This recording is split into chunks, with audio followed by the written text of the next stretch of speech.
So in our ACT session, let's take a look a little bit more about complaining. First and foremost, complaining is a drain. It's a drag. It messes up your system and pulls you and your spirit down. Researchers subtract people's moods before and after hearing a complaint. As predicted, listening to other people complaining makes them feel worse. And the complainer also feels worse. It's draining. The second thing you need to know is to get past complaining, you got to pop your own bubble.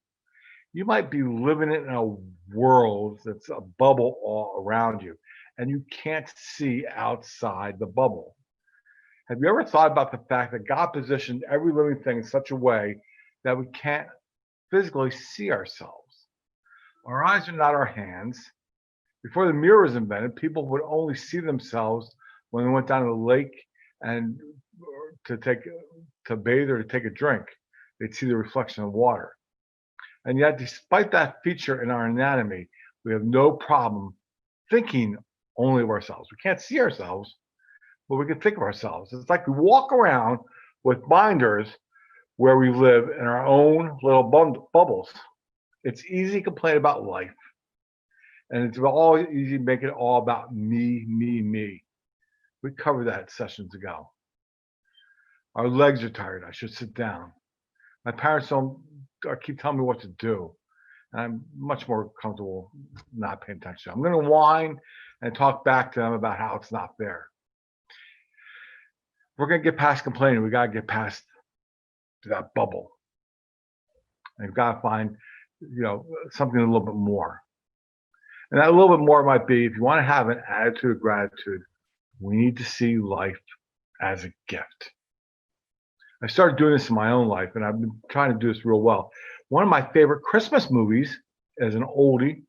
It's called White Christmas. It's about two army buddies back from World War II, and their musical dance team, as all musicals would have a dance team in it.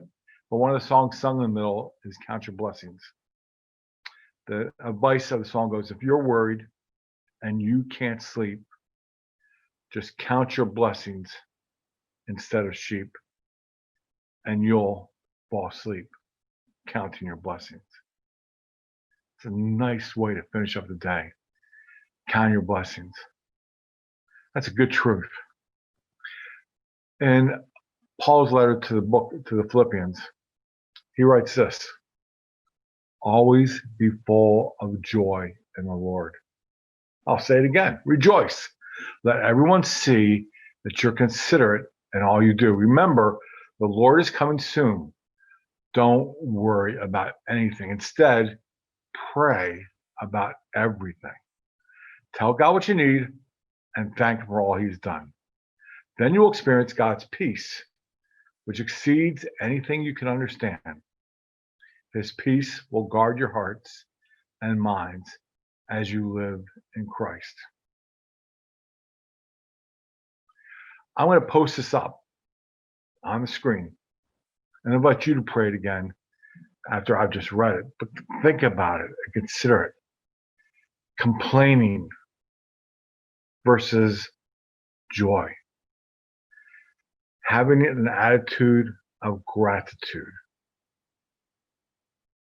It's possible. Thanksgiving just doesn't have to be one day. It can be your lifestyle. So here comes the quote again.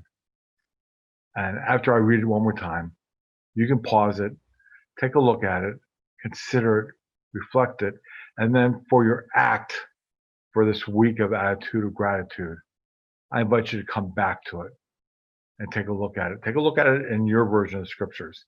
It's Philippians 4, chapter 4, verses 4 to 7. Here it comes again. Always be full of joy in the Lord. I say again, rejoice. Let everyone see that you're considerate in all you do. Remember, the Lord is coming soon. Don't worry about anything. Instead, pray about everything. Tell God what you need and thank Him for all He's done. And then you will experience God's peace, which exceeds anything that you can understand. His peace will guard your hearts and your minds as you live in Christ Jesus. Happy Thanksgiving.